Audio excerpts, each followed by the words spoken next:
It was a moonlit night. Henry was taking a goods train to the station by the lake.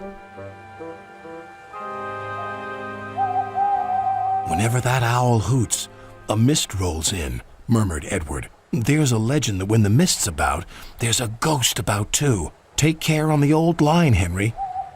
"Stupid bird," said Henry. "Owls, mists, ghosts. Edward's going soft at the boiler. There's no mist."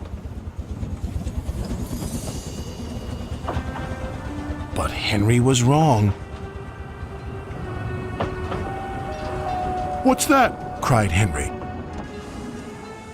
"It's an amber lamp," murmured his driver. "That means proceed with caution." "Who's there?" No one replied. Henry crept slowly forward. He stopped by a tree. It had a sign nailed to it, "Beware of the viaduct." The driver was surprised. No one warned us about that before. And look, the signal's red. And the gates are closed. And there's a fogman's coat. But where is its owner? Then they saw a light move within the station building. "Ghosts!" exclaimed Henry. "Edward was right." "Something very strange is happening," said his driver. "I think it's best we go back."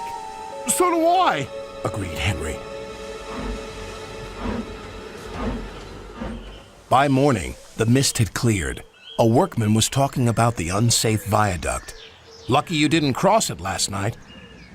"Yes, but we don't know who warned us," replied Henry's driver. Later that day, he spoke to Henry. "The viaduct has been repaired. We can take our train back along the old line tonight." Henry really didn't want to. But when nightfall came, he was sizzling nicely.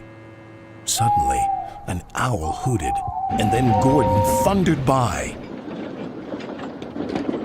"Oh, look, Henry's spooked," said a freight car.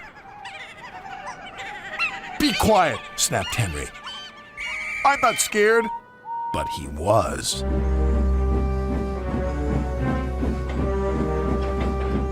A little later, the fog came down. As they approached the same area, they saw the amber light again. "Here we go," said Henry's driver.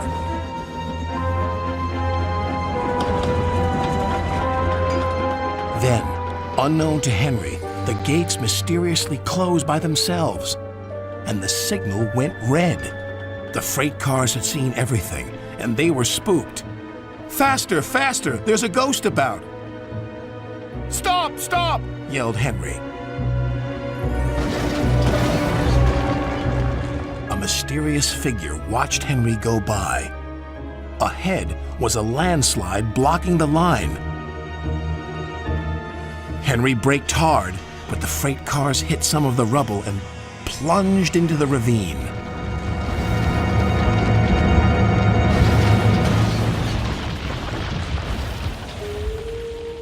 Just then, Henry's driver saw a strange sight coming towards them. "What's that?" he said. The fireman laughed. "That's our ghost. It's Old Bailey, the fogman." Old Bailey was very cross. "I tried to warn you about the viaduct. Why didn't you pay attention?" "We're sorry," replied the driver. "Is there anything we can do to thank you?" "I'd like to operate that old station. If you let me, I promise I won't spook Henry again."